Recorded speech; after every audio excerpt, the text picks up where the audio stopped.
что мы будем работать с любым.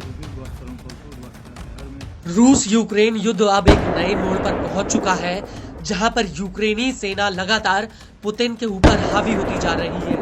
वो इसलिए क्योंकि ऐसी उम्मीद थी कि ट्रंप की व्हाइट हाउस में वापसी के तुरंत बाद जेलेंस्की को पुतिन के सामने बातचीत के लिए बैठना पड़ेगा, लेकिन उससे पहले ही यूक्रेन ने रूस के कुर्स के भीतर घुसकर पूरी बाजी ही पलट दी।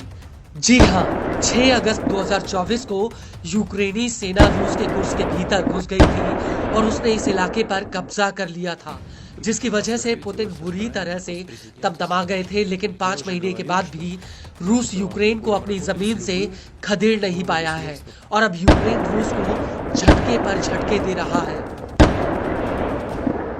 दरअसल रूसी न्यूज एजेंसी मॉस्को टाइम्स का कहना है कि यूक्रेनी सेना ने कुर्स के भीतर रूस के 2 दर्जन से ज्यादा सैनिकों को पकड़ लिया है।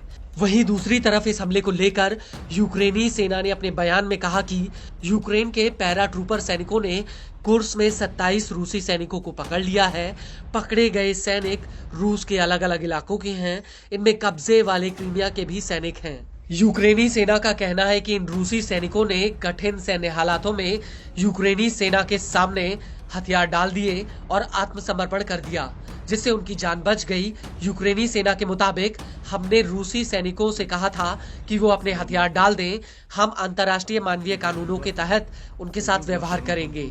आपको बता दें कि यूक्रेनी सेना ने इन सैनिकों का एक कथित वीडियो भी रिलीज किया है, जिसमें ये जवान अपने नाम के साथ अपनी रैंक और पहचान बताते हुए नजर आ रहे हैं।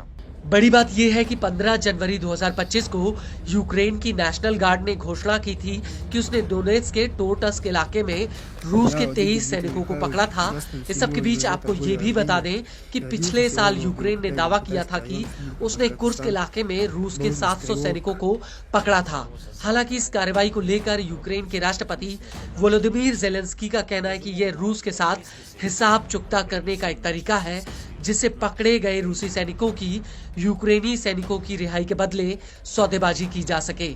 आपको बता दें कि रूस और यूक्रेन दोनों ही लगातार एक दूसरे सैनिकों की धरपकड़ करने में लगे हुए हैं।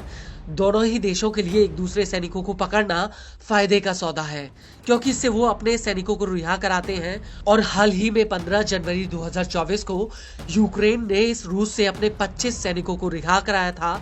इनमें एजोवस्टल डिफेंडर भी थे, जिन्हें रूसी फौज ने पकड़ लिया था।